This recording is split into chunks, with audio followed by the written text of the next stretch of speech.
नमस्कार, आप देख रहे हैं न्यूज़ पीआर। मैं हूं आदेशपुरी। आज सुबह सुबह एक खबर आई कि आगरे के जो विश्व प्रसिद्ध और विश्व के 7 अजूबे में शामिल ताजमहल है, उसके परिसर में बम रखी गई है। आपको बता दें कि जो ताज सुरक्षा में जो लगे रहते हैं लोग, उनकी ऑफिस में 112 नंबर जो है वहाँ पे फ़ोन आया और उसमें कहा गया कि मैंने ताजमहल में बम रखा है और उसे मैं उड़ा दूंगा। इसके अलावा उस शख्स ने यह भी कहा कि मैंने लखनऊ और इलाहाबाद जो कैंटोनमेंट है, यानी कि सैनिक छावनी है, उसमें भी बम रखा हूं, उसे भी उड़ा दूंगा। और साथ ही साथ उसने एक बात और बोली जो कि काफ़ी आश्चर्य वाली थी। उसने ये भी बोला कि सेना का भर्ती परीक्षा लीक हो रहा है और ऐसे में मैं ये काम कर रहा हूँ, फ्रस्ट्रेशन में इस काम को कर रहा हूँ।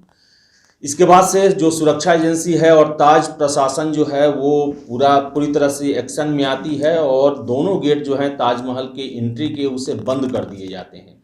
इसके बाद शुरू होता है चेकिंग अभियान और साथ ही साथ जिसने फ़ोन किया था उसका भी सर्विलांस शुरू होता है और पता चलता है कि फिरोजाबाद से किसी शख्स ने फ़ोन करके ऐसी बातें कही थी। वहाँ पर डायल 112 पर फ़ोन किया था और उसने ताजमहल में बम होने की सूचना दी थी, धमकी दी थी या चेतावनी, जो भी कहें। शख्स को गिरफ्तार कर लिया गया है और पूछताछ जारी है। लेकिन सबसे अचंभे वाली बात है कि उसने ये कहा कि सेना की भर्ती परीक्षा का पेपर लीक हुआ है। आपको बता दें कि पिछले दिनों ही जो आर्मी ने अपने जो कांस्टेबल यानी कि जीडी भर्ती बहाली के लिए जो परीक्षा आयोजित करने वाला था उसे रद्द कर दिया। कारण भी इसका बना कि उसके पेपर लीक कर गए थे और इस सिलसिले में पुणे से 2 लोगों को गिरफ्तार भी किया गया था।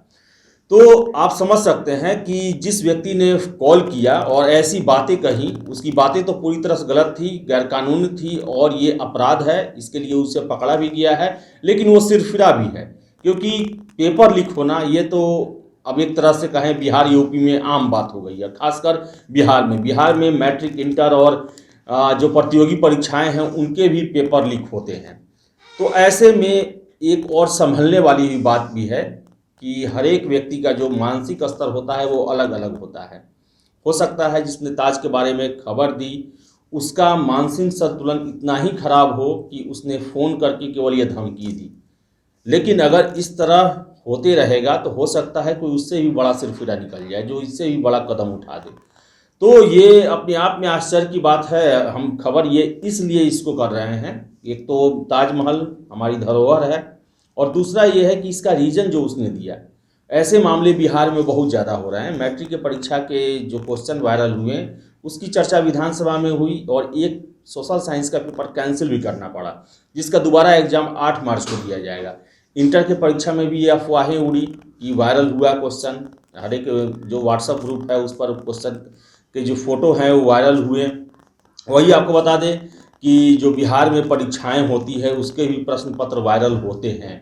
अभी तक इसकी बहुत सारी जो है उदाहरण जो है, इसके बहुत सारे उदाहरण अभी तक आ चुके हैं। तो ऐसे में जो युवा है वो फ्रस्ट्रेट है और रोजगार के लिए काफ़ी संघर्ष कर रहा है।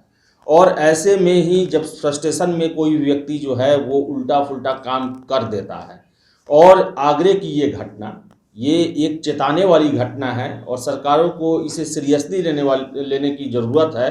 क्योंकि अगर युवा में फ्रस्ट्रेशन होगा तो वो डिस्ट्रक्टिव ही सोचता है, वो कुछ उल्टा ही सोचता है। उसके पास ऊर्जा होती है, बुद्धि होती है, अगर वो सही दिशा में लगाएं तो राष्ट्र और देश की प्रगति में वो सहायक होता है। अगर गलत दिशा में लगाएं, वो अगर डिमोरलाइज हो जाए, अगर वो हीन भावना का शिकार हो जाए या उसमें बदले की भावना आ जाए, गुस्सा आ जाए, नाराज़गी आ जाए, तो फिर वो डिस्ट्रक्टिव भी काम भी करने लगता है। वैसे काम करने लगता है जिससे आम लोगों के लिए असुरक्षा की भावना आए या फिर राज्य और देश के लिए असुरक्षा उत्पन्न हो। जो सही ये रोजगार के क्षेत्र में जो गलतियां होती हैं या फिर लेट लतीफ़ी होती है, कैलेंडर को मेंटेन नहीं किया जाता है, इससे बहुत सारे युवाओं, हम जो कमेंट पढ़ते हैं उनका कमेंट इतना गुस्से वाला होता है कि हमें भी कभी कभी डर लगता है, असमंजस लगता है कि ये कहीं गलती से कुछ गलत ना कर बैठे। तो ऐसे में ज़रूरत है जो युवा हैं, जिनमें ऊर्जा होती है, जोश होती है, भविष्य के लिए सपने होते हैं, उनको सही दिशा में लगाने की ज़रूरत है। और ये कर्तव्य जो है ये राज्य का होता है, देश का होता है, जो ब्यूरोक्रेसी है उनका होता है, जो सरकार में बैठे हुए मंत्री हैं उनका होता है। और इसे सकारात्मक दिशा में लगाना भी चाहिए कि अगर युवाओं को उपयोग किया जाए सही तरीके से, उनके क्षमता का, उनके कौशल का, उनमें ऊर्जा का, तो वो राष्ट्र निर्माण में बहुत ही बड़ा योगदान कर सकते हैं। और अगर उनका दूसरे तरफ अगर उसका उपयोग नहीं किया गया या फिर उनका मोह भंग हुआ तो वो नुकसानदायक भी होता है। तो आगरे वाली घटना जो है वो शिक्षा लेने वाली है और चेत जाने वाली है। और ये एक सूचक है कि फ्रस्ट्रेशन जो है कितना बढ़ चुका है कि एक आम आदमी, एक आम सा छात्र जो है वो सेना का पेपर लीक होने के कारण इतनी बड़ी धमकी दे देता है। जो ताजमहल है दुनिया के 7 आश्चर्यों में शामिल है, देश की शान है, देखने के लिए पूरे दुनिया से लोग आते हैं उसे, और उसे उड़ाने की धमकी देता है। फिलहाल इस वीडियो में इतना ही। वीडियो पसंद आए तो लाइक शेयर करें, हमारे चैनल न्यूज़ पीआर को सब्सक्राइब जरूर कर लें। बहुत बहुत धन्यवाद।